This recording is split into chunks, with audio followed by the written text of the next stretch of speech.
আসসালামু আলাইকুম, সবাই কেমন আছেন? আজকের ভিডিওতে আমার মেয়ে কিছু বাজার করে আনছে ঈদের জন্যে। সেই বাজারগুলো আপনাদের দেখাবো। ঈদের মধ্যে টুকটাক সবাই ভালোই কেনাকাটা বাজার-টাজার করে। তো আপনাদের ঈদের বাজার কতদূর কী হইলো সেটা আমাদের জানায়েন। আর এখানে আমার মেয়ে স্বপ্ন সুপার শপ থেকে বাজার করছে। ও ডাল-টাল আনছে, চাল আনছে। আর আমাদের ফরিদপুর রাজবাড়ির মানুষজন কিন্তু ঈদের দিন সকালে গরুর মাংস আর খিচুড়ি খায়, সাথে সেমাই-টেমাই থাকে। তো ওইজন্য কয়েক রকমের ডাল আনছি, কারণ বেশি করে ডাল দিয়ে খিচুড়ি খেতে কিন্তু খুব ভালো লাগে। আপনারা ঈদের দিন সকালবেলা কী রান্না করেন সেটাও জানাতে পারেন।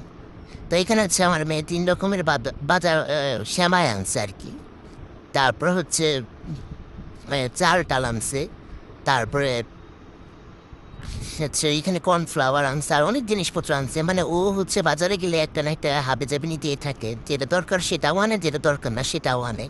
ওর আবার বাজার-টাজার করতে ভালোই লাগে আলহামদুলিল্লাহ। আমার মেয়ে কিন্তু টুকটাক ভালোই বাজার সদাই করে নিজের হাতে।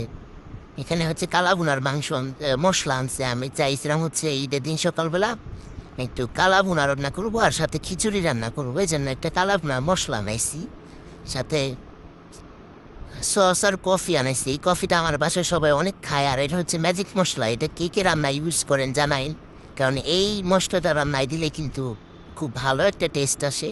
আর এখানে কিসমিস আনছে। এটা ঈদের জন্য না, কারণ আমার আবার একটু অসুস্থতা ধরা পড়ছে। তো তো কিসমিস খাইতে যে না, আমার মেয়ে কিসমিস আনছে। আর এখানে ইটস আনছে। আমার মেয়ে হাবিজাবি বানাইতেই থাকে সারাক্ষণ। তো ওই জন্য ইটস আনছে। ও টিস্যু, তারপরে দুধও আনছে আর কি, সেমাই-টেমাই রান্না করার জন্য। তো কারা বাজার টাজার করলেন জানাইন। আজকের ভিডিওটা এই পর্যন্ত।